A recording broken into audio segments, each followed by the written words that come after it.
Presiden Prabowo meresmikan Danantara, sebuah super holding BUMN yang menjadi lembaga pengelola investasi dengan dana kelolaan mencapai 14.000 triliun rupiah. Dengan Danantara, ada harapan Indonesia menjadi pemain besar di level internasional. Tapi pada saat yang sama juga muncul kekhawatiran terjadinya salah kelola dan intervensi politik. Mampukah Danantara menjadi semacam Temasek milik Singapura dan Hasanah milik Malaysia? Berikut ulasannya untuk Anda. Inilah momen ketika Presiden Prabowo Subianto meresmikan Badan Pengelola Investasi Dana Anagata Nusantara atau BPI Danantara. Peresmian dilakukan di halaman Istana Kepresidenan Jakarta, Senin 24 Februari 2025.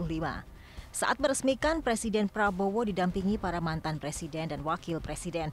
Mereka adalah Presiden ke-6 Susilo Bambang Yudhoyono, Presiden ke-7 Joko Widodo, Wakil Presiden ke-10 dan 12 Yusuf Kala, serta Wakil Presiden ke-11 Budiono dan Wakil Presiden ke-13 Ma'ruf Amin. Dengan mengucap Bismillahirrahmanirrahim, pada siang hari ini, hari Senin tanggal 24 Februari tahun 2025, saya Presiden Republik Indonesia meluncurkan Badan Pengelola Investasi Daya Anagata Nusantara, Danantara Indonesia.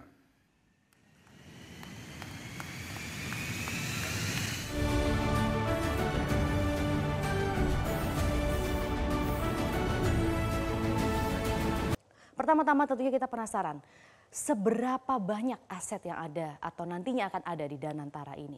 Nah, jadi jumlah pengelolaan aset dikatakan oleh Presiden Prabowo bahwa pendanaan awalnya saja rencananya akan disuntik dana sebesar 325 triliun rupiah. Dan diproyeksikan nanti ke depannya Danantara ini akan mengelola lebih dari 14.000 triliun rupiah. Jadi Presiden ingin menggabungkan BUMN, jadi super holding BUMN ini akan tergabung di Danantara ini. Nah, ini akan mengonsolidasikan pengelolaan BUMN tersebut, khususnya BUMN atau badan usaha milik negara yang besar-besar begitu ya. Melalui Danantara, pemerintah akan menginvestasikan sumber daya alam serta aset-aset negara, sehingga diharapkan badan ini dapat mendorong berbagai proyek yang memiliki dampak besar dan berkelanjutan bagi Indonesia. Danantara akan mengonsolidasikan Indonesia Investment Authority (INA) dan 7 badan usaha milik negara (BUMN). 7 BUMN yang telah bergabung dalam Danantara sebagai tahap awal adalah Bank Mandiri, Bank BRI, Bank BNI, PLN, Pertamina, Telkom Indonesia, dan MindID. Ekonom dari Lembaga Pengembangan Perbankan Indonesia Rian Kiryanto menyebut Danantara ini bisa menjadi daya ungkit dan daya dorong kegiatan ekonomi. Kalau Danantara ini betul-betul nanti di-manage dengan baik sebagai super holding ya, BUMN dengan AUM yang besar tadi, harapannya ini memberikan semacam daya ungkit ya, sekaligus daya dorong kepada kegiatan ekonomi. Kita tahu di situ ada 3 bank himbara besar semua, tiket size-nya rata-rata hampir 2.000 triliun, yang mana mayoritas daripada aset bank-bank pemerintah kita itu kan isinya kredit. Mudah-mudahan kreditnya betul-betul berkualitas, dan lebih penting dari itu, kreditnya adalah kredit produktif, sehingga bisa mengenerate unit-unit activity ekonomi yang lainnya. Danantara diharapkan akan menjadi lembaga semacam Temasek punya Singapura atau Hasanah punya Malaysia, serta lembaga serupa di negara-negara lain. Dengan pengelolaan dana mencapai 900 miliar dolar Amerika Serikat atau sekitar 14.000 triliun rupiah, Indonesia akan diperhitungkan di dunia.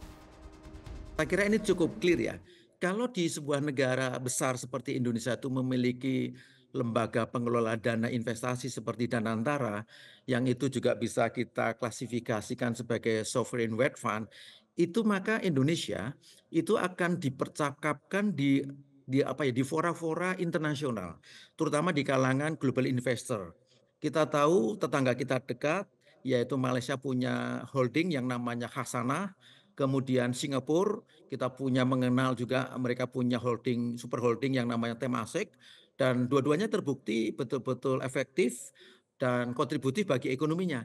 Nah, paling tidak kita bisa belajar dari 2 super holding state-owned enterprise ini, baik Hasanah maupun Temasek, ya gitu. Nah, Kalau ini digabungkan tadi valuasinya kan kurang lebih 15.000 triliun atau ekivalen dengan 900 miliar US dollar kata Pak Presiden. Itu berarti kita menduduki peringkat ke-7 di dalam konteks sovereign wealth fund secara global. Dan tentu ini nggak main-main. Kendati ada harapan besar, tapi pembentukan Danantara bukan berarti tanpa kritik dan kekhawatiran. Poin utama yang disoroti adalah risiko salah kelola dan korupsi. Beberapa pengamat mengkhawatirkan potensi salah kelola dan korupsi dalam pengelolaan Danantara, mengingat pengalaman negatif dengan dana serupa di negara lain seperti skandal 1MDB di Malaysia. Kekhawatiran lain adalah potensi intervensi politik, terutama karena lembaga ini berada di bawah kendali langsung Presiden. Hal ini dapat mempengaruhi independensi dan objektivitas dalam pengambilan keputusan investasi. Selain itu, ada kekhawatiran bahwa Danantara mungkin tidak diawasi oleh lembaga audit negara seperti Badan Pemeriksa Keuangan (BPK) dan Komisi Pemberantasan Korupsi (KPK) yang dapat mengurangi transparansi dan akuntabilitas dalam pengelolaan aset negara.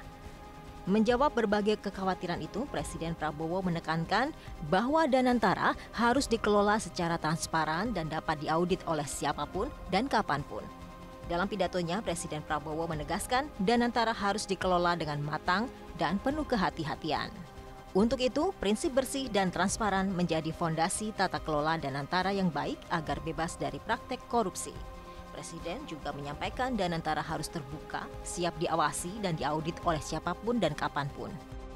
Danantara Indonesia untuk itu harus dikelola dengan sebaik-baiknya, dengan sangat hati-hati, dengan sangat transparan, dengan saling mengawasi, harus bisa diaudit setiap saat oleh siapapun. Karena ini sekali lagi adalah milik anak dan cucu kita, milik generasi penerus bangsa Indonesia. CEO BPI Danantara Rosan Ruslani menegaskan CEO dan jajaran Danantara tidak kebal hukum. KPK pun bisa memeriksanya apabila ada tindakan yang tidak patut. Nggak ada yang kebal hukum di negara ini, ya.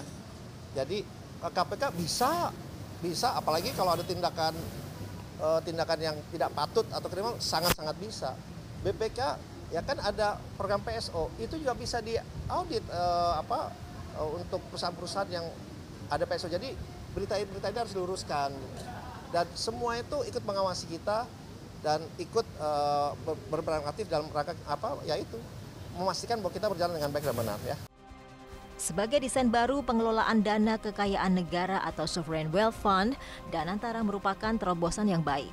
Tapi dalam pengelolaan aset negara, ide baik dan niat baik saja tidak cukup.